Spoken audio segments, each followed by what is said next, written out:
You're listening to a podcast by the Center for Action and Contemplation. To learn more, visit cac.org. Greetings, I'm Jim Finley. Welcome to Turning to the Mystics.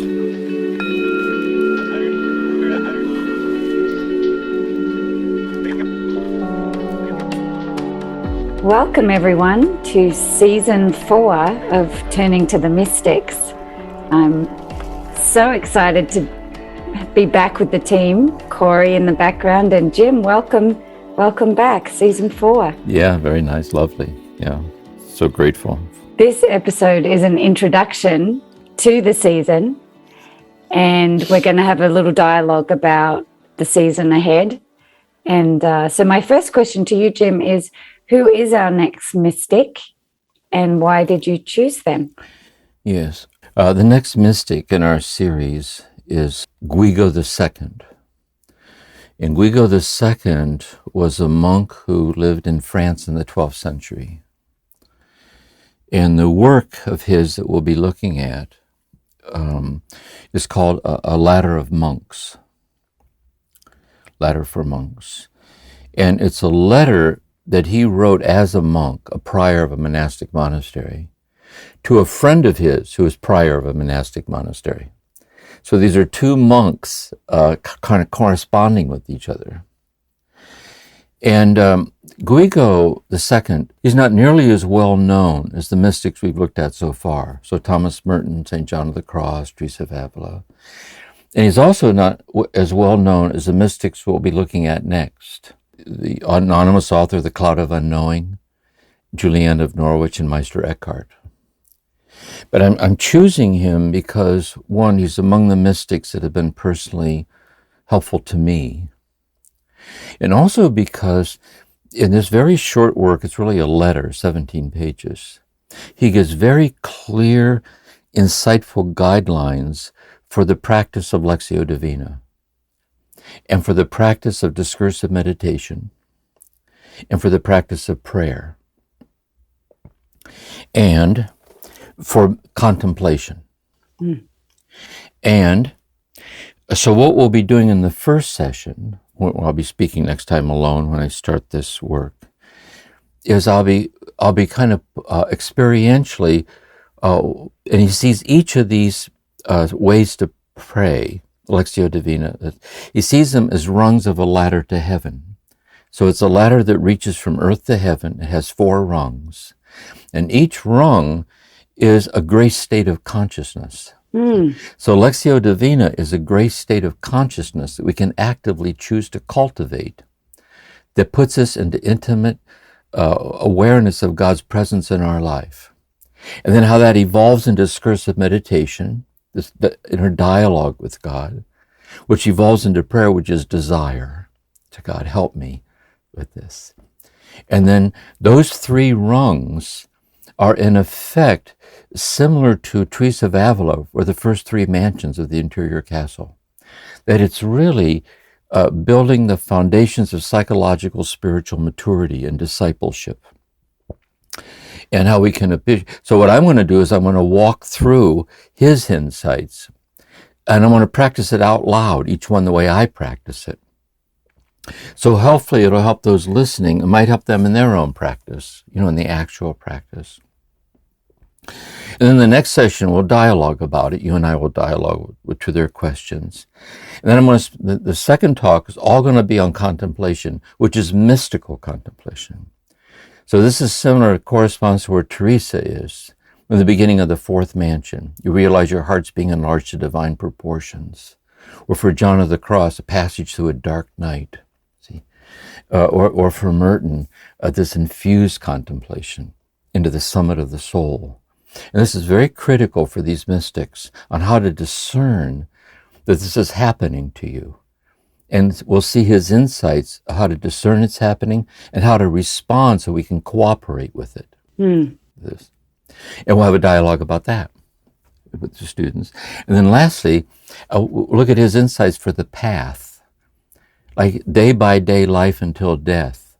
What does it look like to walk this walk, illumined this interior way? and ways to apply it in practical ways to our daily life. So that's kind of the outline of who he is and what he is. And what I want to do here with you is share something that personally is important to me. And I think it's relevant. And also, I think it's not obvious. Mm-hmm. So I'd like to share it. We can dialogue a little bit. I'll move through some examples. You know, what's interesting is some of these mystic teach that in the Catholic tradition of Christianity, there are religious communities, prayer, and these active orders, these communities, express their commitment to God in a ministry. So Richard Rohr, for example, is a Franciscan. And so there's a Franciscan ministry, the spirit of St. Francis, in serving parishes and education and service to the poor and so on. The Jesuits, they call it as a vocation. They commit their commitment to God through parishes and so on, but mainly through education. The Dominicans, their commitment to God, the care of souls through preaching, the order of preachers, and ministry and higher education and so on. So they have these orders. But what you also have in the Catholic Church are cloistered orders. So cloistered orders are communities of men and women seeking God, and they have no active ministry. They never leave the monastery. They don't teach, they don't serve the poor, they don't serve parishes, they don't actively help with anything. And not only that, they make a commitment to stay there and not leave. And not only that, no one's allowed in. Mm. They encourage visitors. Benedict says, accept visitors as Christ. But the retreatant stays separate from the community. So really, they live a cloistered, hidden life, seeking God. And it's to bear witness to God as the ultimate reality of all of life. They bear witness to that. And they believe that by their hidden fidelity, that it reaches out and touches the world in ways we don't understand. Wow. So Thomas Merton, he entered at 28 years old, he entered a cloistered community, he entered the Trappist, the Cistercian order, and he wrote all of his books out of a cloistered monastery. And when I read his books in high school, I entered that monastery. And I lived as a cloistered monk for almost 6 years. So most of what I'm sharing with you here, it was first given to me in this cloistered, hidden life. Mm-hmm. St. Teresa of Avila was cloistered. The Carmelite sisters are cloistered. She never left the Carmel. Francis, Clare, Francis, the poor Clares are cloistered Franciscan nuns of no active ministry. Juliana of Norwich was a recluse. She lived and died in her hermitage. But we don't live in monastery. We're not cloistered. I mean, there might be some cloistered people listening to these podcasts. Most of us are out here. So when I left the monastery, how can I live the way I lived in the monasteries, contemplatively seeking God? How can I live it out here where we live, with our families and our commitments and our schedules and the pace of things and television and the internet and how can I live this contemplative way of life out here? What's the common bond of our life out here, in which what the monks and the cloistered nuns find in the monk, we can learn out here to find in ourselves? Because the contemplative life is not dependent on the monastic life that nurtures and protects it. The contemplative life is a dowry of our being, instilled in us by God, and our capacity to desire union with God.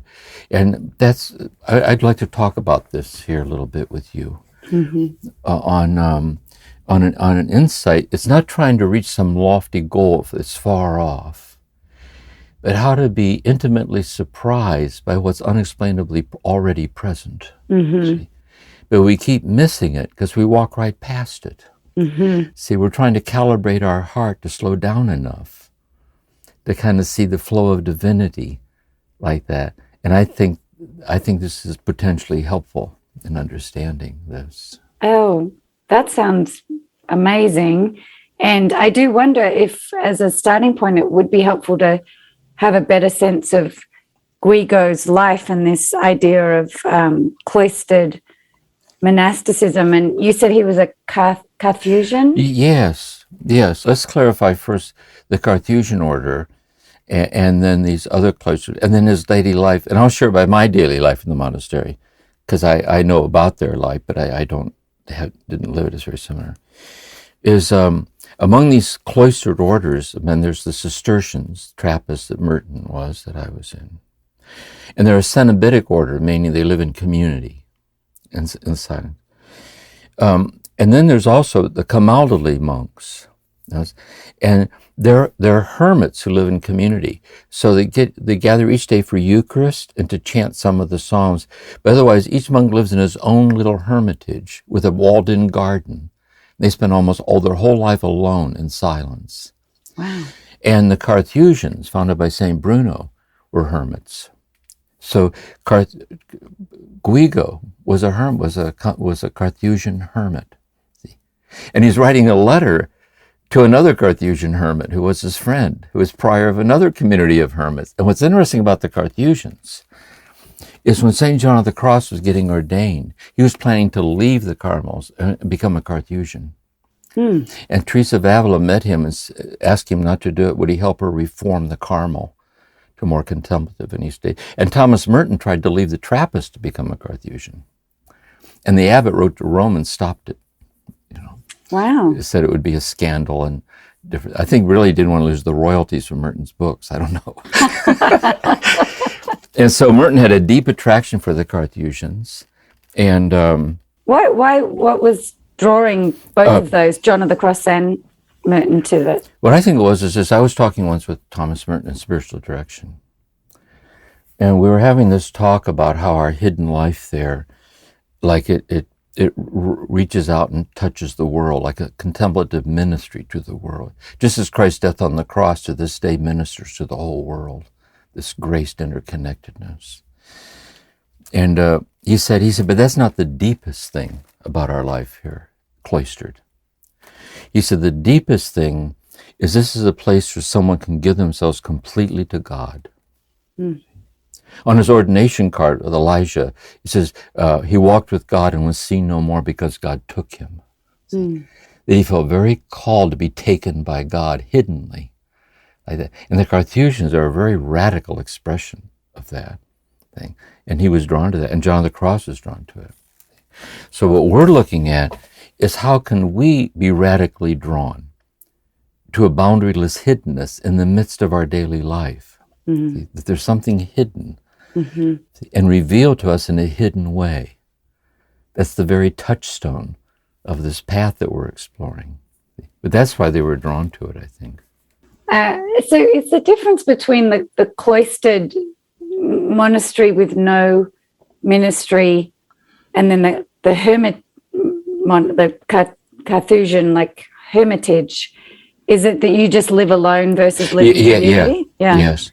When I was there, the idea would be part of the discipline of the life is everything you did together. So when the bell rang at 2:30 in the morning, you get up for Psalms. There wasn't an option to sleep in. I'm not in the mood this morning. When the bell rang, you got up. See? And when the Psalms were over, and it was a time for quiet spiritual reading, it wasn't an option. Everyone read together. Everyone prayed together. When time for work, everyone worked together. You ate together. You were always together, but you didn't talk. We were in silence. Oh, my goodness. So it's Cenobitic. That is, it's a contemplative community. You chant like this.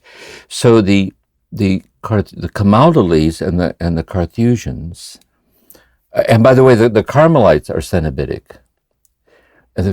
But there's also some hermits in these orders, like there's some Franciscan hermits too, and so on.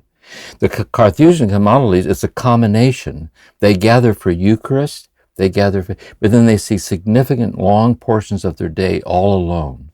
I see. In solitude, as their vocation. They see it as a vocation. And, would it be skeptical to suggest that maybe John of the Cross and Thomas Merton wanted some alone time? No. I'm sure they did. By the way, with Merton, he was extremely extroverted. He wrote 50 books, I think. Wow. Volumes of letters. He was like this. And so at the psychological level, I think he saw it as an antidote for his energy. Because he was also there in the monastery too. He was deeply contemplative. He became a hermit into his life. He got to live alone in a hermitage. Oh, I see. He died when he was a hermit, actually. But I think in part yes, but I think they really saw it as a vocation, like a calling. Yeah. But I'm sure it met certain inclinations psychologically. And so when I was there, this was just before the Second Vatican Council. Some of this has changed. I slept on a straw mattress on boards in a common unheated dormitory. And they left all the windows open in the winter. Sometimes a little holy water font in your cell would freeze. Sometimes it would freeze. And we got up at 2:30 in the morning to chant the Psalms. And so the canonical hours of the day chanting the work of God through the Psalms, ending with Compline. And so there was a chanting of the Psalms.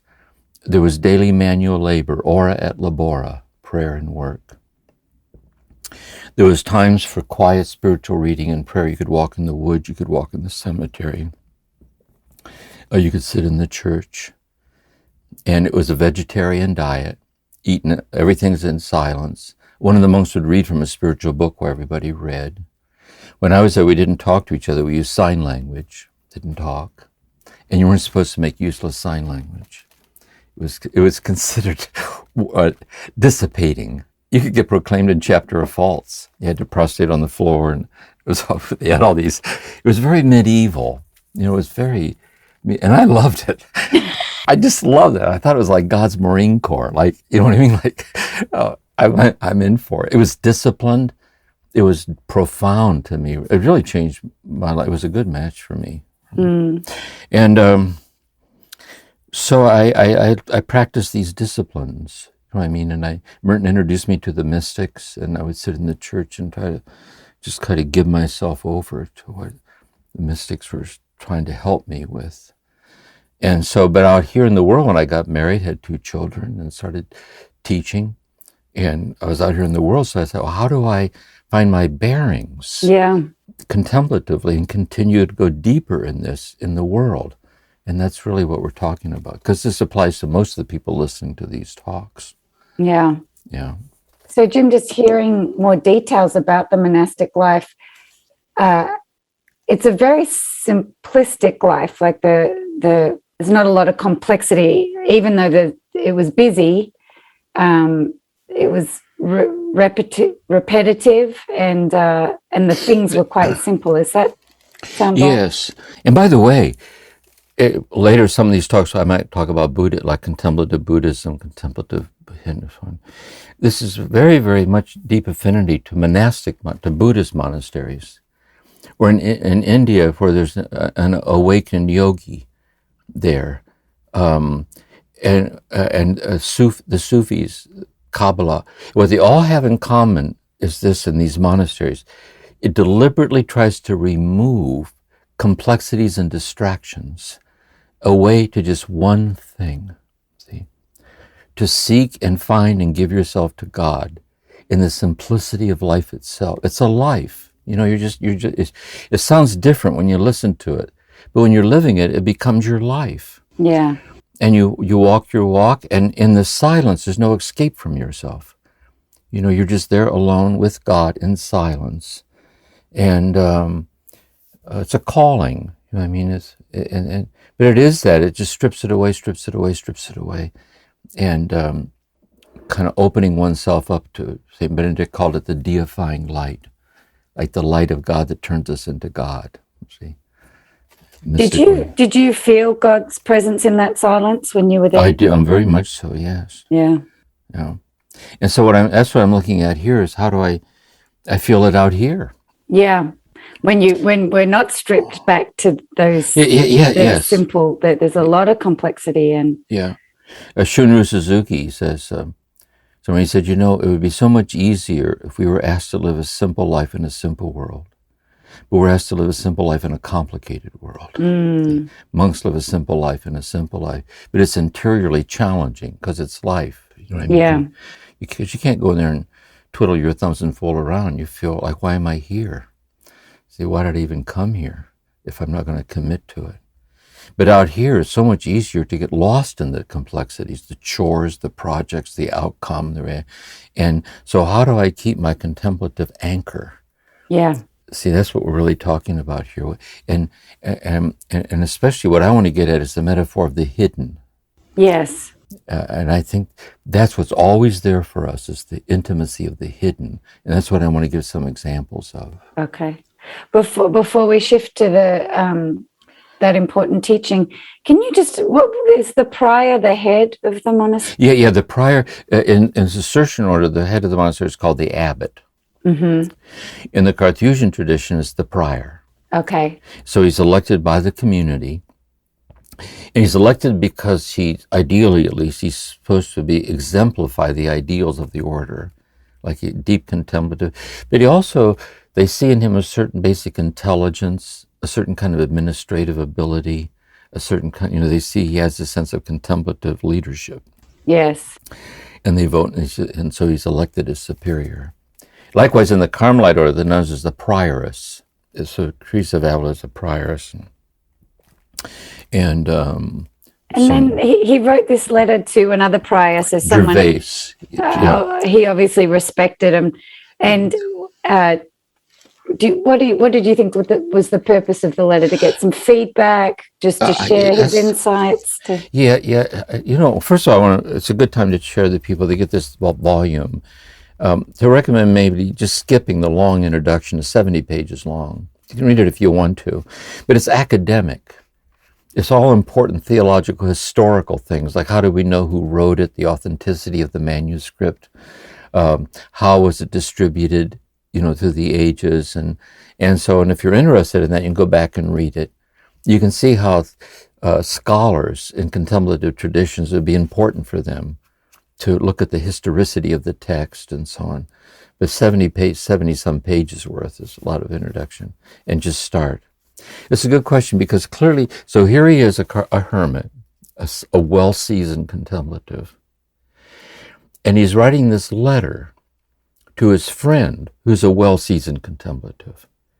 So this isn't like to inform his friend of things that his friend doesn't already know.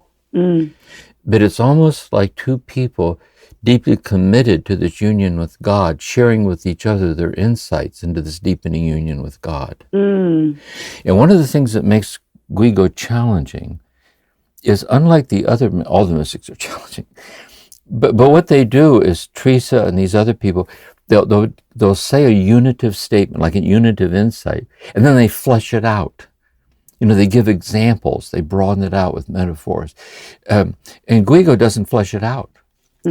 So it's disarmingly simple. And he says these very deep things in a simple way. Because to the person he's writing this to, he doesn't need to flesh it out. They already know. So what I want to do in this series is how to unpack it. Yes. To kind of flesh it out, to look at it, to help us see that what he's saying is something really very simple. It's very, very simple. And it's very like devotional sincerity, and it's very intimate. And so I think that's what he's doing. He's sharing this. He had this insight about the life that they live. He was out working with his hands, he says, is how he starts. And it suddenly came to him that prayer is like a ladder to heaven that has 4 rungs to it: Lectio, meditation, prayer, and contemplation. And he said, I want to walk up the rungs of this ladder. So in doing it, he's helping us to walk up the rungs of the ladder. See, how do I enter into the state of Lectio? See, as a path to God, meditation, and so on. And would he have been taught Lectio Divina already? Would that have been a practice he was already doing, and these were his insights about the practice, or did he expand on what the practice was? Well, I don't know about the Carthusians and its details, but I'm sure it's similar to this. When you first enter the order, you first enter as a postulant. You can leave any time you want. In Cistercian order, I think you're a postulant for 6 months, to discern whether it's a fit or not, if it's God's will. Then in Cistercian order, you were a novice for 2 years. You can leave any time you want to. Then you take temporary vows, and you take vows until death. When that 2.5-year period, you're under the guidance of a novice master. And you go to the novice master for spiritual direction. And so you get guidance in these prayer ways, like Lectio Divina. And also, since you're chanting the Psalms every day, which is Lectio, see, it's like chanting Lectio. And you would go to your novice master for guidance. How's it going? How's it going? And the novice master is watching very closely for stabilizing in these humble, which is what we'll be walking through here together in this series. And they're also looking for that first taste of mystical quickening in the novice. Because it's so subtle, and sometimes it's very intense. It's overwhelming sometimes. But usually it's so subtle. See, that's why I say, that which is essential never imposes itself. That which is unessential is constantly imposing itself. But there's a higher order imperative of the awakened heart, see, in which it has gracefully imposed itself with great gentleness, like a taste of something, and you don't know what to make of it. And so the guide is there to guide them. And so these are letters of contemplative spiritual direction. See, all these mystics, they're trying to help us. They say, how do we tune into the subtlety? You know what I mean? How do we, Yeah. So this would have been his practice, the Lectio Divina, and then he's offering guidance in how this practice opened up on the hiddenness of God, as you were saying earlier. Exactly. And I think he's also saying something else. That when we go to pray, Lectio is all of our practice. Because what he says Lectio really is you listen to a word, see reading, audio Divina too, you can hear it, comes through the thing, Lectio Divina. So when you read the text, say Jesus, the text I'll be looking at where Jesus says, don't be afraid, I'm with you always. The Lectio is where you sit and your heart is immediately accessed by the beauty of what the deathless presence of Jesus is personally saying to you. That stance of being taken by the beauty is Lectio. And so the first step, so this applies to all of us. You can't skim read the Gospels. You can't skim read the mystics. You got to slow down enough to pause, to be taken by what's beautiful, even before you think about it. Your heart already recognizes the beautiful. See? And then in meditation, God says, well, now I've talked to you, you talk to me. What do you think? And so it's like a loving dialogue with God. And this is universal. We talk to God from the sincerity of our hearts. It's a dialogue back, and we journal. We write it out, draw a picture, maybe. And so we kind of personal. We sign off on it. It's in our mind, like this. And then the heart is, we realize, it awakens a longing that we long to be consummated. See, like help me with this, like from the heart center. I can't find this union with you without you. See, help me. So in a way, he did this, but he's trying to put words to what we all do, in each in our own unique way. Yeah. There's like great states of consciousness, and he's trying to help us become more conscious of them and how it lies in our power to cultivate them and deepen them, and as rungs of a ladder to heaven. Oh, that's beautiful. So he's really translating what could be taught as just a method or a practice, but he's translating it into these levels of consciousness, so it's which can run throughout all of life. And yes, like I'll put it this way too. Yes, that's a good way of looking at it. Let's say that there is this capacity to be accessed by the beautiful, or there is a capacity to be touched by the sense of the presence of God coming to us in prayer. But it's hard to hold on to it. It's there. But instead of hit and miss, he's saying there's a certain strategy where you can hold it steady. See? So the method is really a way to kind of channel or stabilize. So instead of a hit and miss randomness, you kind of stay in the sustained attentiveness to being this receptive consciousness infused with love. And so he's making it conscious as something you can choose to, like the artistry of it. Like I can learn to do this. Oh yeah. Well, that's exciting. That's what I'm really looking forward to in this season, because I use your the podcast, your recordings, as a Lectio practice, as you're trying to help us do in the way you present them. And so to learn deeply from Guigo as he teaches about that kind of a practice. I'm looking forward to that. Yes. Yeah. Okay. Jim, you said that this is a mystic, a not so well known mystic, but a mystic that impacted your life. When did you first come across Guigo? It was in the monastery. Okay. Because I would go to Merton. I since we didn't talk to each other, I don't know what the others did there. But I saw Merton as a living mystic.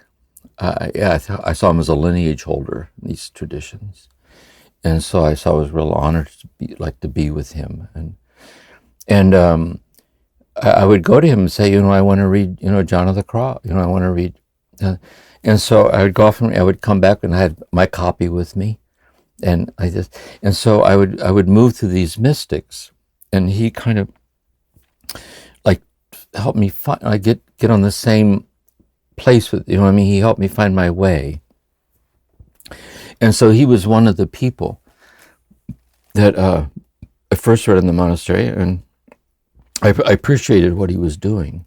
The simplicity of it, and how it's so pastoral in a way for the contemplative seeker. It's so practical, like it's not a theory or anything. It's something that you can actually do, which, if you do it with all your heart, brings about transformative awakenings of deepening your awareness of God's oneness with you in all things. And he offers, it's like that, Yeah. I love the way you say that, Jim, that if you do it with all your heart, and that's, that's the difference between doing a method or engaging in a method versus showing up. And I'm going to share something. It's coming to me right now. Mm-hmm. There's a guy who wrote The Zen of Seeing, Frederick Frank, his name is, and he talks about art as a way to meditate. He has his own. So I took a day-long silent retreat with him at Notre Dame. I used to teach her in the summers with Retreats International. So we went into this room. We were there all day, and there were maybe 50 of us in this big room. And one side of the room was all glass, looked out over the campus. It was very pretty. 50 of us, I don't know how many were there. And we started out by standing in a circle, and he stood in the middle, and he bowed to each one of us, and we bowed back, went all the way around. And he said, we were going to file up. He's going to hand us a big pad of drawing paper and pencils. And we were to file up, and he gathered stuff from outside. And you would hold out your hand, and he would put a twig in your hand. And you were to go sit somewhere, anywhere you wanted, on the floor, wherever you wanted to sit. And you would put the twig on the paper. And he said, draw what you see, don't draw what you don't see. And as soon as you were done, you would hang it up on the wall with tape. You'd come up, he'd hand you a pebble, or a leaf. And we sat for 8 hours drawing pebbles and twigs and things like this. And when I was drawing my twig, he would go around to each person and whisper to them, comment. So he was getting closer and closer to me, and I was hoping he would approve of my twig. And he looked at my twig and he whispered, he said, do you see on the twig, where the twig right here does this? I said, he said, can you show me on where your twig does that? I couldn't. He said, notice on your twig does this. Can you show me on the real twig where it does that? He said, why don't you start over? Draw what you see. Don't draw what you don't see. And he told us that one time and it gets very deep, 8 hours of this. And he said one day, there was a woman there she had a flower on the paper and she was crying. He said, why are you crying? And she said, because the flower is dying. See? And she and the flower were one with each other in the mystery of death. See? And that's spiritual guidance. Wow. That's Lectio. See what I mean? It's really, that's where it comes home and sits with you like that. Yeah. Wow. Yeah. One last thing about the monastic life, and especially these hermits. I remember you telling me that people did love to come and visit these places. Is that there was a sense of something special about them. Yeah. People sense that, like T.S. Eliot, like little Gidding, to kneel where prayer has been valid. And so the fact that this is a community of hidden people seeking God, that then people gather there to pray there, in the place where people give themselves to God. And some people, when I was at the monastery, they had a big guest house there. And some people, every year was like a pilgrimage. It was an annual event to have a silent retreat at Gethsemane in the guest house at Gethsemane. And I'll share with you another story which fits in with this, is sometimes the retreatants would write the abbot a letter of gratitude. And the abbot would sometimes read these letters to the community. And this man wrote this letter to the abbot, and he says to the abbot, he said, I was sitting in my little room in the guest house, and I was looking out my window. It was springtime, and the apple trees were in bloom. And there was a lay brother walking to the apple orchard with 2 buckets of water. And when he passed under one of the trees, he put the bucket down, pulled down a branch and kissed it, and picked up the bucket and moved on. And he said, that was my retreat. Wow. He said, I could have driven all the way down there, watched him kiss the branch. And when I walked to the door, my wife said, how was your retreat this year? I would have said, great. But another thing is true. You got to sit for a while before you can see things like that. Yeah. And that's practice. See, that's what I mean by simplicity. I want to get the hiddenness that reveals itself in a hidden way that touches your heart. And if you would have walked right past it, you would have missed it. Yeah. And so it's like we're walking right past what we're looking for. And so do help us with that, Jim. So we've talked about this very simplistic cloistered life all the way down to complete silence. So no distraction from your internal life, from, the potential of God in the silence, simple food, simple work. How do we translate what's happening there, or what the monks are trying to do out here in the world? I'll share with you some things that have helped me when I'm living out here, and when I would do contemplative spiritual direction with people. I thought would be so. This would be things that the listeners can consider. See, one thing to consider is, how has it come to pass that you've come to be the kind of person who's even capable of being concerned about such things? Seriously. At the level or the degree to which you're capable. So if you look back over your shoulder at the first quickenings, maybe it was very subtle at first, subtle. See? Is it not true that awakening arose from a hidden place? See? Turning to see a flock of birds, however it came, holding a newborn infant, giving yourself over to the smell of a rose, lying awake at night, the death of the friend or the loved one, the parent or the whatever, in the art museum or reading a poet. See, did it not appear unexpectedly from a hidden place? And did it not touch you in a hidden way? That is, you knew not what to make of it. You knew not what to make of it. And is it not also true, little by little by little, from the hidden place in a hidden way, a desire to abide? And is it not also true, when you're listening to the podcast, is it not also true, the very resonance that you feel in hearing the cadences of this language? Is it not also true that the unexpected simplicity of it is coming from a hidden place? See, accessing me and you, all of us, in a hidden way. It's never out in front of us to grab hold of. It's never it isn't what we can find or lose. We can't increase it or decrease it. It's like trying to see your own eyes seeing. It's so immediate like that. See, and Is that not true? Another way to look at it, say if you're fortunate enough to be in any kind of really deep, long-term love relationship with somebody, in a marriage or father, mother, sister, brother, grandparent, child, whatever, anytime there's a very deep love bond that has deeply graced your life, is it not true that your love for each other emerged unexpectedly out of an unseen place? And is it not also true that it accessed you in this hidden source? Is it not also true that it accessed you in a hidden way? And is it not also true that it continues to guide you in a hidden way? That is, you'd be, the deeper it gets, you'd be less and less inclined to find words that could adequately explain it. See, is that not true?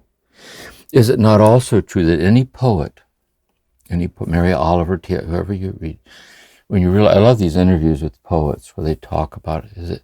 Is it not also true that, see, it came to them, and from a hidden place, they were quickened. And then in a hidden way, they were drawn to try to write it out. See, in a hidden way. I was on a retreat once and someone had a little poem on my table. I think it was the poet was there. She didn't identify herself. Mary Oates was her name. And there was a little statement there. It says, it's about the her refers to her soul. It says it takes almost nothing to move her. A soft agitation in the rain. An ant going by, knowing where it's going. See? So you're sitting there, and you see this little ant, like, where do you think you're going? And the very fact you can catch a glimpse, it arises from a hidden place to see the miracle of the simplest thing. Like that. And it reaches you in a hidden way you can't explain. And you're also called in a way you can't explain. How can I say that? Like, how could I bear witness to this? It's the same with an artist. It's the same with art. And so this is true of friendship. This is true. And so this is what I'm saying here, is that it's not something far off. And we hear the mystics like, wow, this is so deep or lofty. What chance do I have? Rather, we're to pause enough to be disarmed by something as simple. Let's say you're listening to your breathing, for example. You're just listening to your breathing in the night. And then you ask yourself, with each inhalation, see, from whence does it arise? Is it not true that the breath arises from an unseen place? And it arises in an unseen way that grants itself, that you can't explain. Is that not true? And in faith, can you sense that God is the hidden place that's giving yourself to you, incarnate as the breath? See? And you can taste the divinity of the breath in the simplicity of it. And you can give yourself over to that simplicity. See, is that not true? I have a friend of mine. I was going through the doctoral program with him, and the doctor worked in psychology, and he and his wife, they had their first child, their little girl, who's now married, children. And he said his wife came home from the hospital, and she went out for the first time alone and left him with the baby, his little infant daughter. And he said he lay down on the sofa and he put her on his chest. She was sleeping, and she had her ear next to it. She had her mouth next to his ear. And he was listening to her breathing, and he started crying. Is it not true? See, when a child is born, from whence does it arise? See, it arises from an unseen place, and God is that place. And the parents are smitten because they know in the presence of the child they're in the presence of God. See, to be at the deathbed of your dying mother or father or the dying, is it not so mysterious? See? And so what I think all this is about is the whole thing. This is what Guigo is trying to help us do, slowing it way, way down, to be kind of endlessly patient with ourselves and attentive. So if I'm sitting there in meditation and my mind is wandering, I can try not to have it wander so much, but I can also sit there and ask myself, these thoughts that are arising, from whence do they arise? They arise from an unseen place. See? And not only that, I can be lovingly aware of my wandering mind And that echoes that God's infinitely aware of my wandering mind and loves me in my wandering. See, am I trying to stop wandering so you can start loving me? See, I'm so distracted. And so we're trying to be disarmed from our own abilities, to kind of be taken up by the intimacy, what's giving itself to us in the grace and the rhythms of each moment. And so a practice is a daily rendezvous where we stabilize it.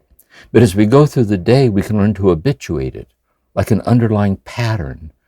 Sometimes I would think of this when I was driving to work in my therapy office in the morning. Say if you're on the freeway and like rush hour traffic. But another way to look at it, if you're driving alone in your car's like a traveling hermitage. And all these people are going with you. Quo vadis, where are we all going?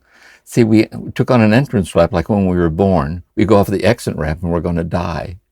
And if someone cuts in front of you, instead of getting upset with them, say, who knows what that person is going through? Seriously, I think I'll slow down a little bit on purpose, say a prayer.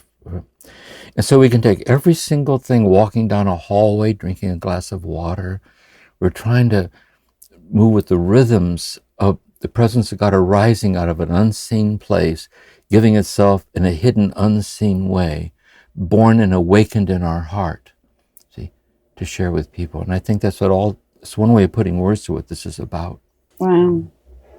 Rollo May, in one of his essays, existential psychologist, talks about the pause. He says, imagine a high diver. Can you hear the blower out there? Can you hear it? It's a leaf blower. We were starting season 4 today. Yes. That's good. It's great. See, this it's the contemplative life in the midst of the world. And look, we're having this lovely talk, being helped along by the sound of a leaf blower. Because you know why? That person's out there trying to make a living so he can feed his family. And it doesn't mean I wish he'd stop. I do. But it does mean I can go deeper and say I'm moving into a rhythm of things. And there's something holy about it. And I go with it. And so Rollo May says, you look at an Olympic high diver standing at the platform. Just before the diver dives, they pause. And they dive out of the pause. And it's the fact they dived out of the pause that makes the dive eloquent. If the diver would look at it, all these cameras are looking at me, what if I mess? His ego would dive and he'd ruin it. See? So the pause is like the hiatus from the momentum of the demand. It allows us to pause long enough to see that which is arising in a hidden way, in a hidden place, as the very immediacy of my breath, my life, my mind, my slant of light across the floor, the hall, and I'm trying to stabilize in that. And then at what point does it roll over and then start becoming mystical? See so it's really, it's just beautiful teachings, really. Jim, can you connect the dots for me around this sense of hiddenness and simplicity, and then another statement you made earlier about bringing your whole heart, or like being wholehearted in it? I'll share it how it comes to me. My work as a therapist, working with trauma. We could apply it across the board to art or married love or living alone or being old or everything, really, okay, depending on what life you're living. I would be sitting in therapy with somebody, and we form this alliance of trust. And in the alliance of trust, they share what hurts the most. And they share it, and when they share it, it shows up that they're feeling it. They start to cry. They're right there sharing it. And they're sharing it as a kind of unresolved dilemma. Like, see the way I am? See, I don't know how to... And so my sense is, how I would think of it is just like the pause. And I would think, I don't know. I mean, how would I know? At a secondary level, I have training, like diagnostic training, and I have skills that I can. But what I do instead is listen and kind of sit with the mystery the two suffering human beings are sitting together in a room. The person suffers, I suffer. And so if I feel I have to know what to say in advance, it'll come across as contrived, like pulled out of like an answer thing. But if instead I say to the person something like, yeah, I wonder too. But one thing that strikes me, what's coming to me, remember a few sessions ago when you were talking about the day your mother walked out of the house, you never saw her again? Somehow what you're saying right now reminds me of that. And the fact I kind of trust what comes to me out of a hidden play. And then when I share it, there's like a pause. And the person pauses, and it allows them to share what awakened in them in hearing what I just said. And so the depth dimension of the healing is learning to follow that path together. And by following together, they can learn to listen to themselves. They can be attentive to themselves, to be attentive and draw from it, to apply it in very practical ways where it gets ritualistically reenacted in their marriage or at work or everyone's got something going on. Mm-hmm. And that would be an example. But I think artists do this, poets do this. Mm-hmm. When someone's deep in the work, they're in the flow of something, like staying receptively open. I love this poem. Mary Oliver was interviewed by Kirsten Tippett on being. And there's this, Kirsten Tippett shared this poem with Mary Oliver. She says, I was burdened by so many problems. And I walked onto the edge of the ocean, and the big waves were rolling in. And I asked the ocean, help me, what am I to do? And the ocean responded back, I can't be disturbed, I have work to do. And the rolling waves of the ocean like wash over your dilemma in some kind of something primordial and vast and pure that's sustaining you in your dilemma and is not dependent on its outcome. See? And then you, as a poet, Heidegger says the vocation of the poet is to evoke the holy. See? And then she writes what was given to her, and when we read it, we're so grateful she was faithful to the path. Because when we read it, it resonates with us. And that's who these mystics are. We can be so grateful that not only were they called to this mystic way, but some people were called to be mystic teachers. Yeah. They were called to share it. And we're so grateful for their fidelity in the sharing, because it arcs across time. Here, centuries later, it's touching us. It's very mysterious, really.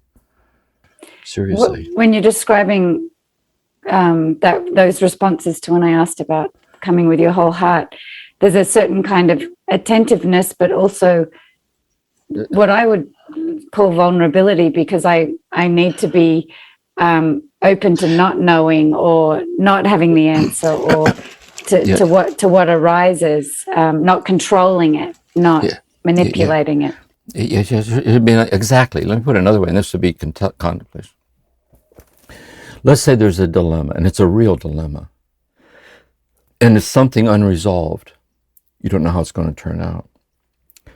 You hope, like anything, it's not going to turn out the way you're afraid it will, but it might.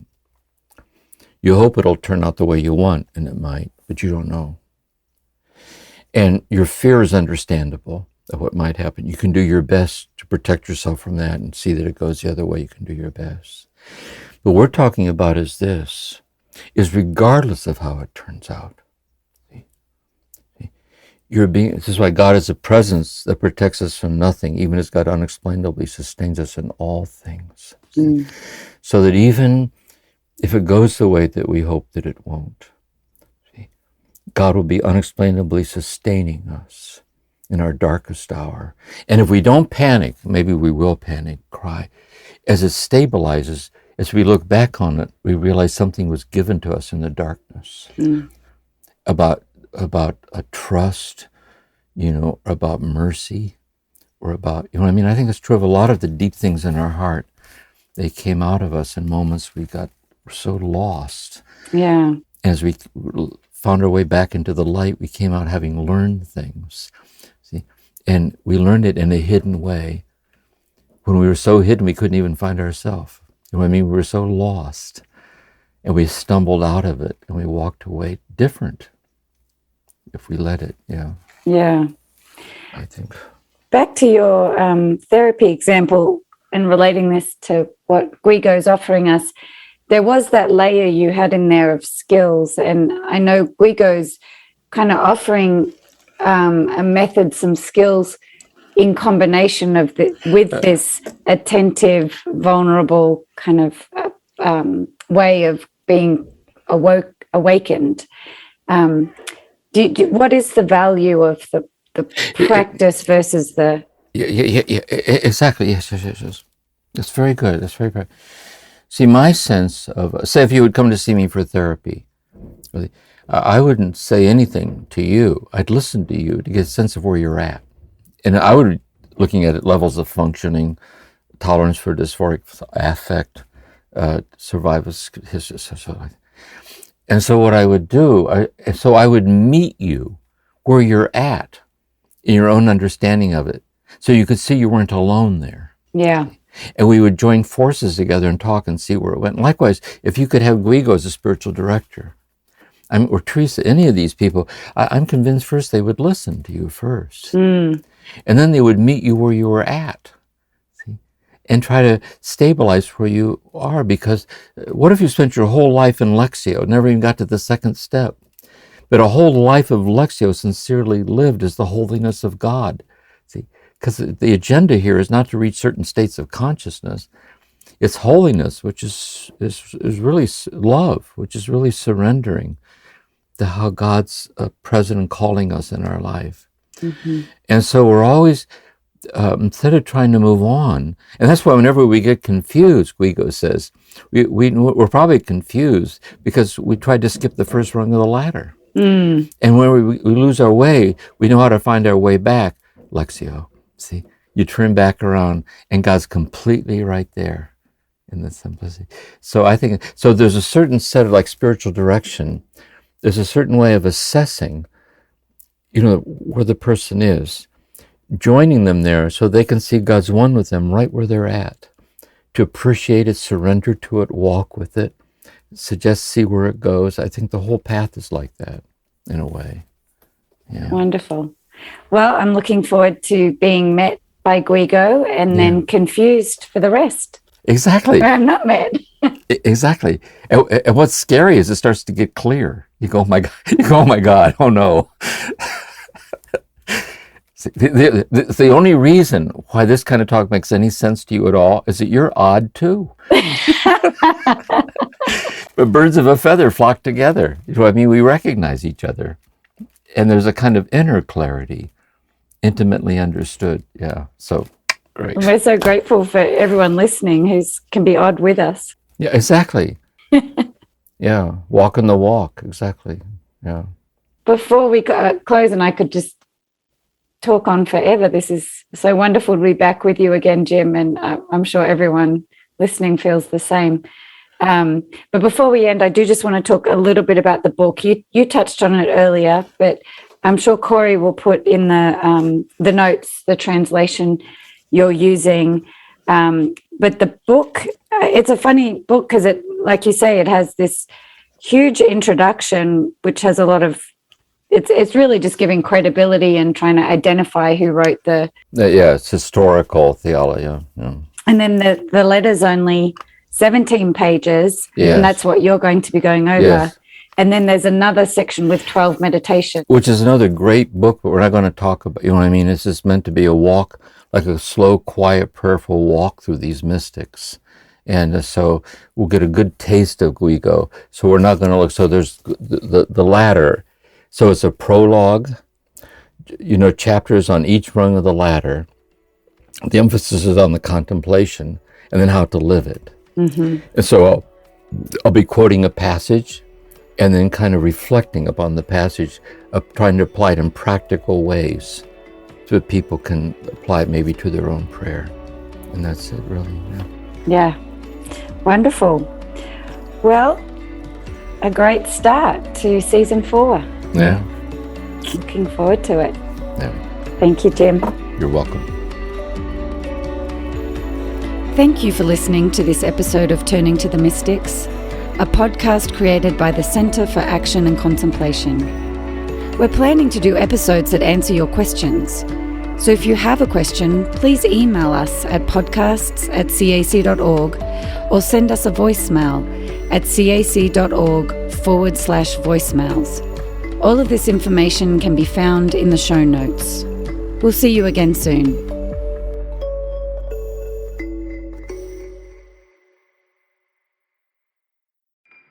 Do you feel called to walk a more contemplative path? The Center for Action and Contemplation is an educational nonprofit supporting the journey of inner transformation.